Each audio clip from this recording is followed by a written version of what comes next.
부탁드립니다. 그리스도 편지 설교를 듣기 전에 먼저 좋아요를 눌러 주시기를 바랍니다.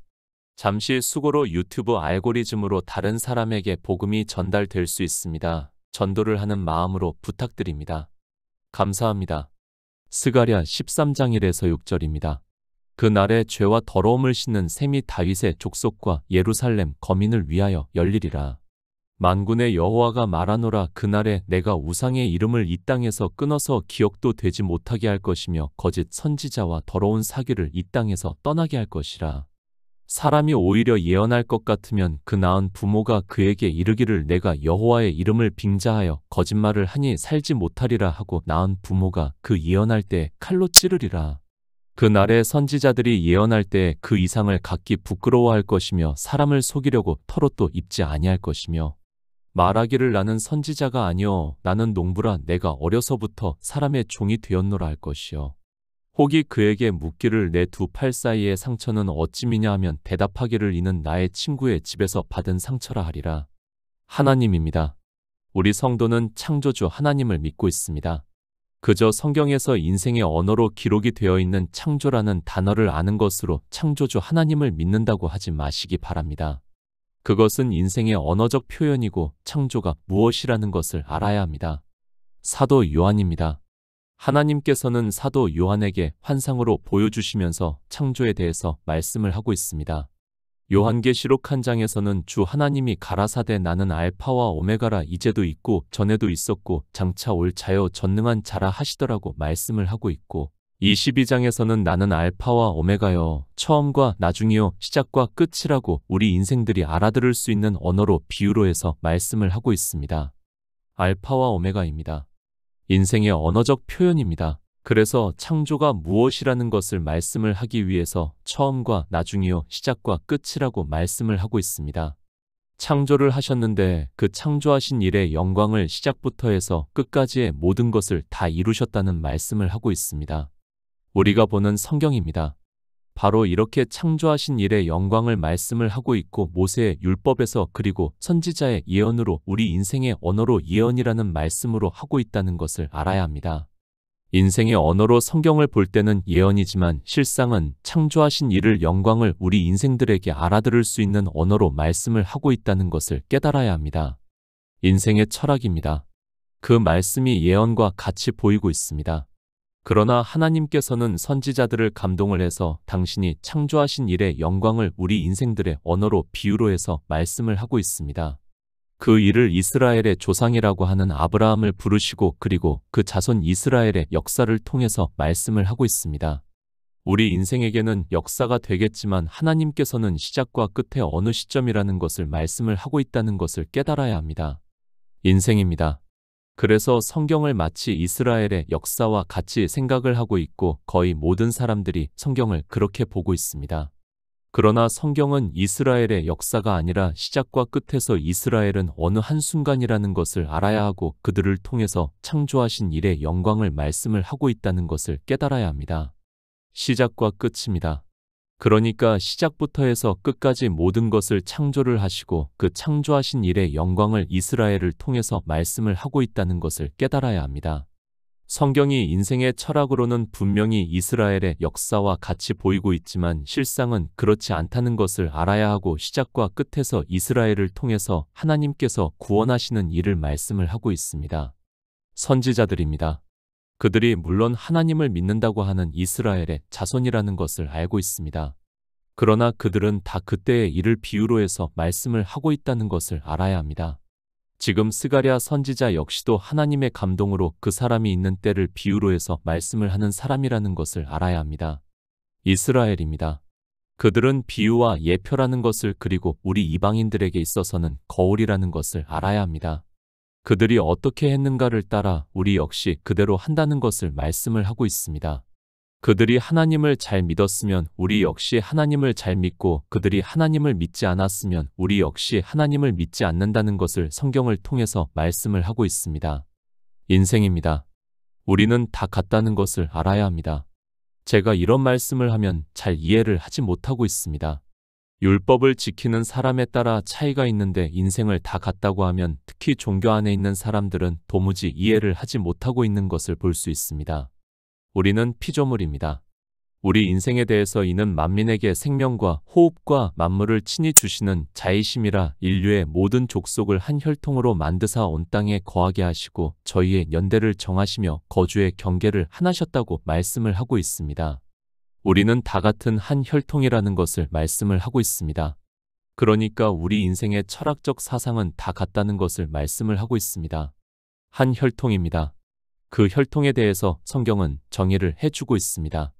사도 바울이 로마서에서 우리는 나은요 결코 아니라 유대인이나 헬라인이나 다 죄 아래 있다고 우리가 이미 선언하였느니라 기록한 바 의인은 없나니 하나도 없으며 깨닫는 자도 없고 하나님을 찾는 자도 없고 다 치우쳐 한 가지로 무익하게 되고 선을 행하는 자는 없나니 하나도 없다고 말씀을 하고 있고 이것이 인생에 대한 정의입니다. 그러나 인생입니다. 자기 철학을 가지고 있고 그 철학에 따라 판단을 한다는 것을 말씀을 하고 있습니다.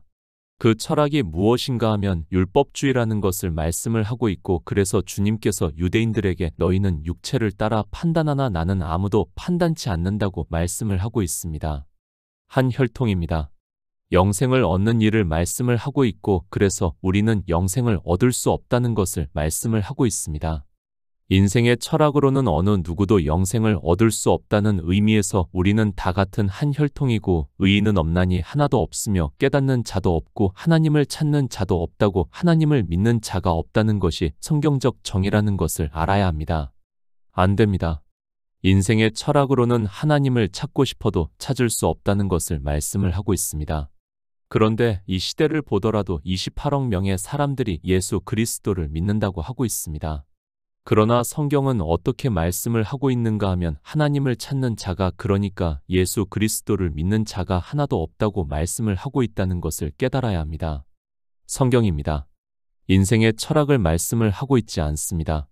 그런데 인생들은 자기 철학으로 성경을 보니까 그들이 예수 그리스도를 믿는다고는 하지만 실상은 예수 그리스도를 믿는 자가 하나도 없다는 말씀을 하고 있지만 인생으로는 깨닫는 자가 없다는 말씀을 하고 있습니다. 예수 그리스도를 믿습니다. 그러나 예수 그리스도를 믿는 것조차 모르는 것이 인생들이라는 것을 성경을 보면서 예수 그리스도를 믿는다고 하는 인생들의 철학이라는 것을 말씀을 하고 있습니다.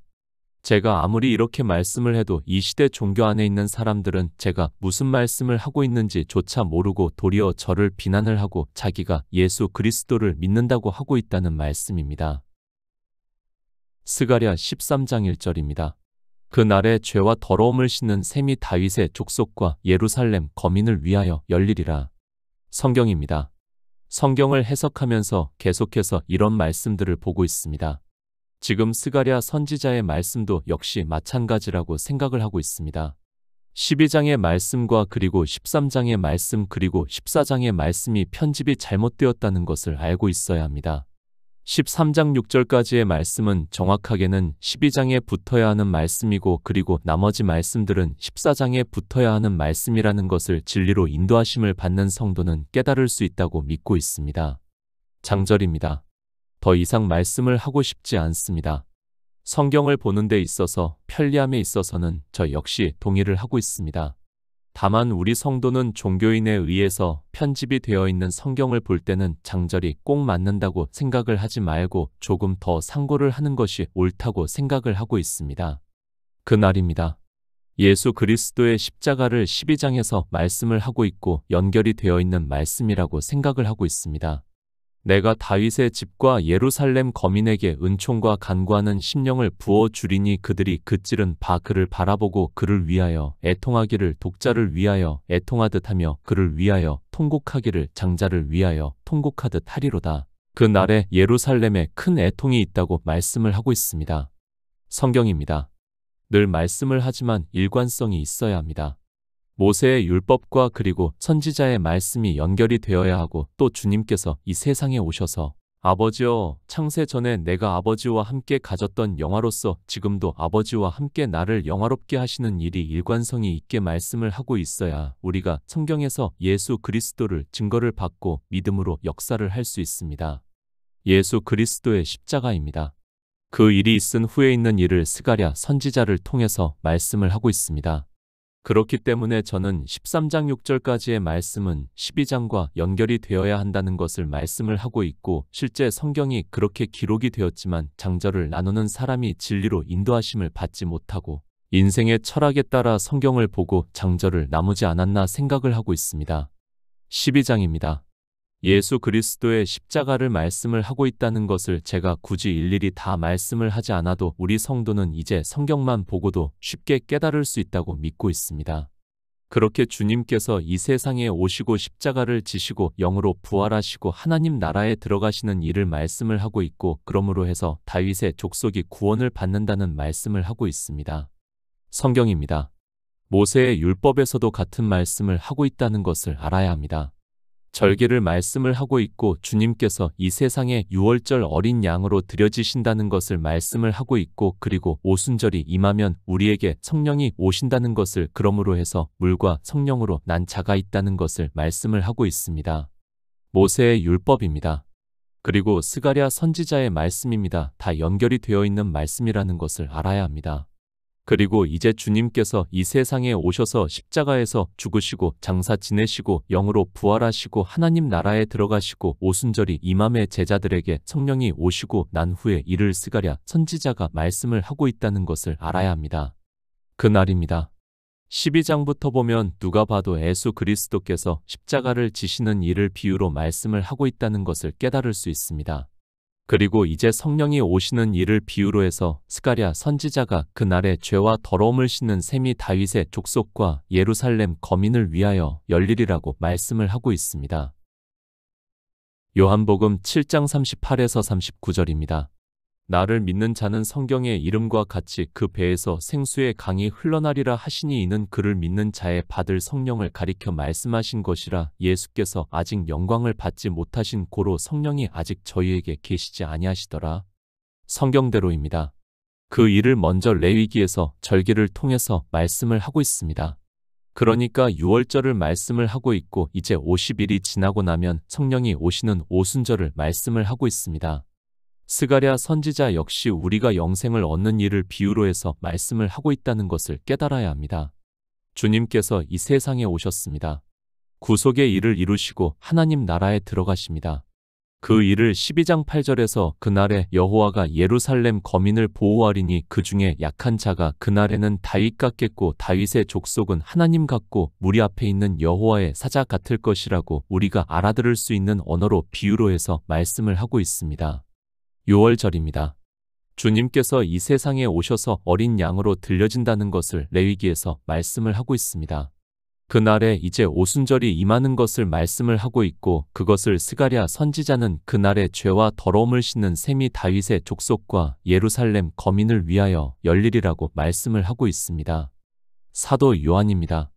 우리에게 성령이 오시는 일을 나를 믿는 자는 성경의 이름과 같이 그 배에서 생수의 강이 흘러나리라 하시니, 이는 그를 믿는 자의 받을 성령을 가리켜 말씀하신 것이라. 예수께서 아직 영광을 받지 못하신 고로 성령이 아직 저희에게 계시지 아니하시더라고 말씀을 하고 있습니다. 영광을 받으셨습니다.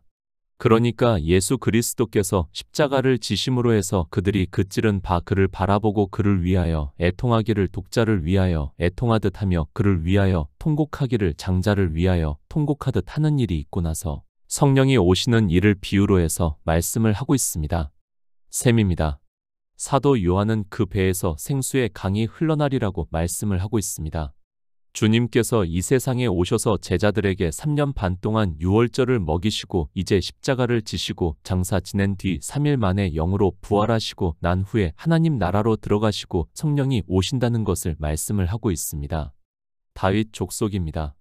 다윗은 예수 그리스도를 비유로 하는 왕이라는 것을 제가 굳이 말씀을 하지 않아도 알 수 있습니다. 이 다윗 족속과 예루살렘 거민은 실제 이 세상에 있는 인생들을 말씀을 하는 것이 아니라 사도 바울이 위에 있는 예루살렘이라고 말씀을 하고 있고, 우리 성도가 진리로 인도하심을 받아 영생을 얻는 일을 말씀을 하고 있습니다. 죄와 더러움입니다. 인생의 철학에 따라 성경을 보려고 하지 마시기 바랍니다.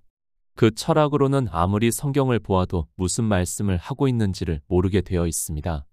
모든 성경은 영생에 대해서 말씀을 하고 있고 이 죄와 더러움 역시 영생을 얻는 일에 있어서 죄와 더러움이라는 말씀입니다. 이렇게 말씀을 하는데도 율법을 생각을 하는 사람들은 하나님께서 성령을 보내주시지 않았다는 것을 알고 은혜를 구하는 사람이 되어야 합니다. 예수 그리스도를 믿으시기 바랍니다. 제가 이렇게 말씀을 해도 인생들은 종교 안에 있는 자기 육체를 보고 예수 그리스도를 믿는다고 하고 있습니다. 그런 종교적 행위를 죄와 더러움이라고 말씀을 하고 있고 그것에서 이제 성령이 오심으로 해서 패러다임의 변화가 있는 것과 같이 진리로 인도하심을 받는다는 말씀입니다. 갈라디아서 3장 2절입니다. 내가 너희에게 다만 이것을 알려 하노니 너희가 성령을 받은 것은 율법의 행위로냐 듣고 믿음으로냐. 성령이 오시는 일입니다. 기초적인 말씀이라는 것을 알아야 합니다. 성령이 오신 성도를 알 수 있는 가장 기초를 사도 바울이 말씀을 하고 있습니다. 내가 너희에게 다만 이것을 알려 하노니 너희가 성령을 받은 것은 율법의 행위로냐 듣고 믿음으로냐고 말씀을 하고 있고 율법의 행위를 하면 성령이 오시지 않는다는 말씀입니다. 유대교인들입니다. 그들에게는 성령이 오시지 않았습니다. 죄와 더러움을 씻는 샘이 열리지 않았다는 말씀입니다. 그런데도 종교 안에만 있으면 그 안에서 주의를 지키고 안식일을 지키고 찬송가를 부르고 기도를 하고 헌금을 하고 하는 온갖 율법의 행위를 하면서 성령을 받았다고 말을 하고 있습니다. 아니, 이방의 종교인들은 이 샘이 열리는 일을 하나님이라고 부르고 있습니다. 성령입니다. 반드시 성령이 오셔야 한다는 것을 말씀을 하고 있습니다. 주님께서 이 세상에 오셔서 구속의 일을 이루시고 이제 제자들이 유월절을 다 먹은 후에 율법의 행위를 하지 않는 그러니까 죄와 더러움을 씻는 샘물이 열리는 일을 말씀을 하고 있고 사도 바울은 내가 너희에게 다만 이것을 알려 하노니 너희가 성령을 받은 것은 율법의 행위로냐 듣고 믿음으로냐고 묻고 있습니다. 주님께서 이 세상에 오셨습니다. 이미 율법에서 그리고 여러 선지자가 말씀을 하고 있고 이제 스가랴 선지자가 거의 마지막으로 말씀을 하고 있습니다. 주님께서 십자가를 지시고 장사 지낸 뒤 영으로 부활하시고 하나님 나라에 들어가시면 반드시 이렇게 죄와 더러움을 씻는 샘이 열린다는 그러니까 성령이 오시는 일이 있다는 말씀입니다. 기초입니다. 저 사람에게 성령이 오셨는가를 알 수 있는 기초가 되는 말씀을 사도 바울이 말씀을 하고 있습니다. 그런데 율법의 행위가 무엇인지를 인생의 철학으로는 그것도 깨닫지를 못하고 예수 그리스도를 믿는다고 하고 있습니다. 율법의 행위를 단 한 가지라도 행하는 사람은 성경이 오시지 않았다는 것을 말씀을 하고 있지만 성경을 보면서도 그것이 무슨 말씀인지를 모르고 있습니다. 믿음입니다. 그래서 사도 바울이 이어서 너희에게 성령을 주시고 너희 가운데서 능력을 행하시는 이의 일이 율법의 행위에서냐 듣고 믿음에서냐 아브라함이 하나님을 믿음에 이것을 그에게 의로 정하셨다 함과 같으니라. 그런즉 믿음으로 말미암은 자들은 아브라함의 아들인 줄 알라고 말씀을 하고 있습니다. 그러니까 율법의 행위를 하는 사람은 예수 그리스도를 믿는 사람이 아니라는 것을 말씀을 하고 있지만 종교는 율법의 행위에 깊이 빠져 있으면서도 감각이 없습니다. 스가랴 13장 2절입니다.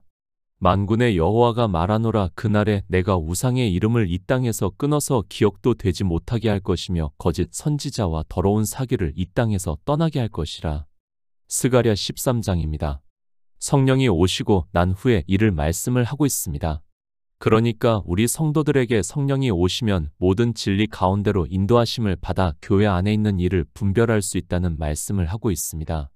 그날에 내가 우상의 이름을 이 땅에서 끊어서 기억도 되지 못하게 할 것이며 거짓 선지자와 더러운 사기를 이 땅에서 떠나게 할 것이라고 말씀을 하고 있습니다. 우상의 이름입니다. 이 우상에 대해서는 우리 성도들은 충분히 깨닫고 있다고 믿고 있습니다.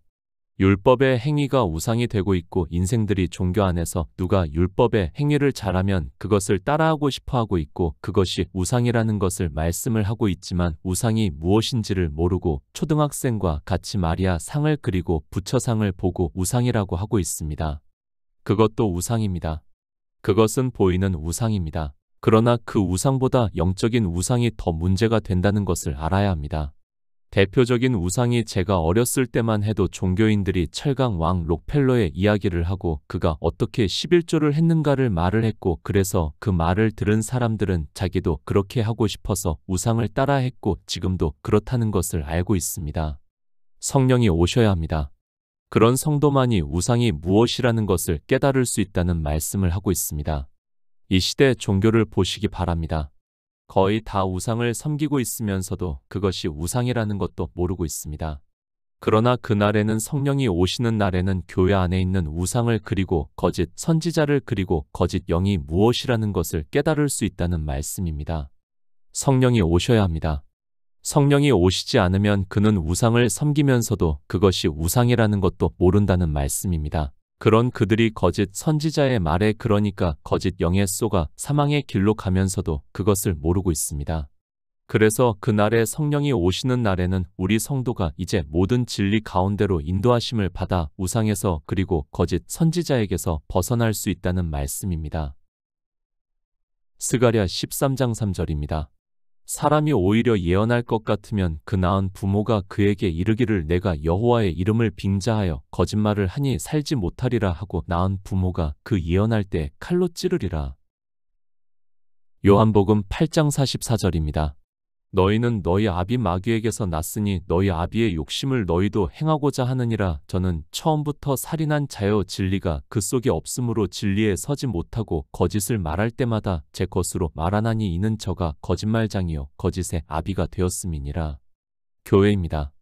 예수 그리스도를 믿어 영생을 얻기 위해서 인생들이 교회 안에 들어오고 있습니다.